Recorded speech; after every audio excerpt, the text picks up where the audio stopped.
ಇನ್ನು ಅವರ ಕುಟುಂಬದವರು ಕೂಡ ಇವತ್ತು ಭೇಟಿಯಾಗಕ್ಕೆ ಜೈಲಿಗೆ ಮತ್ತೆ ಹೋಗ್ತಾ ಇದ್ದಾರೆ. ಯಾರು? ವಿಜಯಲಕ್ಷ್ಮಿ ಕೊಲೆ ಕೇಸ್ನಲ್ಲಿ ಜೈಲಲ್ಲಿರುವ ನಟ ದರ್ಶನ್ ಅಂಡ್ ಗ್ಯಾಂಗ್ ಇವತ್ತು ದರ್ಶನ್ ಭೇಟಿಯಾಗಲಿದ್ದಾರೆ. ಪತ್ನಿ ವಿಜಯಲಕ್ಷ್ಮಿ ಒಂದೇ ವಾರದಲ್ಲಿ ಎರಡನೇ ಬಾರಿಗೆ ವಿಜಯಲಕ್ಷ್ಮಿ ಅವರು ಭೇಟಿಯನ್ನ ಆಗ್ತಾ ಇರೋದು. ಪ್ರತಿ ಸೋಮವಾರ ಜೈಲಿಗೆ ಬಂದು ಭೇಟಿ ಆಗ್ತಾ ಇದ್ದ ಪತ್ನಿ ಇವರೆಗೂ 5 ಬಾರಿ ಭೇಟಿಯಾಗಿದ್ದಾರೆ ದರ್ಶನ್ ಪತ್ನಿ.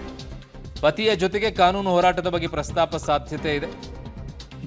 ದರ್ಶನ್ ಜಾಮೀನಿಗಾಗಿ ಹೋರಾಟವನ್ನ ಮಾಡ್ತಾ ಇದ್ದಾರೆ.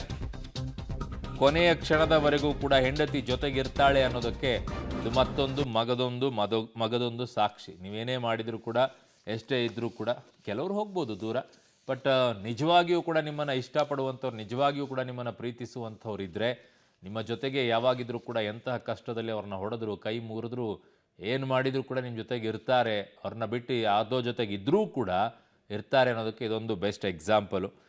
ಪ್ರತಿ ಸೋಮವಾರನೂ ಹೋಗ್ತಾ ಇದ್ರಂತೆ. ಪ್ರತಿ ಸೋಮವಾರನೂ ಹೋಗಿ ಈಗ ಭೇಟಿ ಆಗ್ತಾ ಇದ್ದಾರಂತೆ. ಭೇಟಿಯಾಗಿ ಕೇಳ್ಕೊಂಡು ಬರ್ತಾ ಇದ್ದಾರೆ.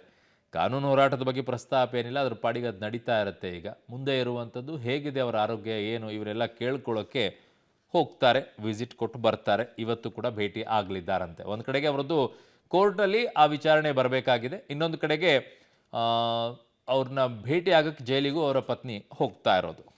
ಸೊ ನೋಡೋಣ ಇವತ್ತು ಕೋರ್ಟ್ನಲ್ಲಿ ದರ್ಶನ್ ಅವರ ಮನೆ ಊಟದ ವಿಚಾರವನ್ನು ಕೋರ್ಟ್ ಹೇಗೆ ಸ್ವೀಕಾರವನ್ನು ಮಾಡಿದೆ, ಯಾವ ವಾದ ಹೆಚ್ಚಿನ ರೀತಿಯಾದಂಥ ಪ್ರಾಶಸ್ತ್ಯವನ್ನು ಪಡ್ಕೊಂಡಿದೆ, ಮ್ಯಾನ್ಯುವಲ್ನಲ್ಲಿ ಏನಿದೆ ಅನ್ನುವಂಥದ್ದು ಕ್ಲಿಯರ್ ಆಗುತ್ತೆ. ಇದೊಂದು ಸೆಟ್ ಆಗಬೇಕು. ನಾಳೆ ಯಾರೋ VIP ಗಳು ಯಾರೋ ಏನೋ ಮಾಡಿದ್ರು, ಹೋಗಿ ಕೂತ್ಕೊಂಡ್ರೆ ಅವ್ರ ಮನೆ ಊಟ ಕೊಡೋದಾದರೆ ಒಂಥರ ಗೆಸ್ಟ್ ಹೌಸು, ಹೋಗಿ ನಾನು ಅಲ್ಲಿ ಇರ್ತೀನಿ, ಮನೆಯಿಂದ ಊಟ ತಂದು ಕೊಡಿ, ನಾನು ಆರಾಮಾಗಿ ತಿನ್ಕೊಂಡು ಉಣ್ಕೊಂಡು ಇರ್ತೀನಿ ಅನ್ನೋ ಮನಸ್ಥಿತಿಗೆ ಹೋಗ್ಬಿಡ್ತಾರೆ.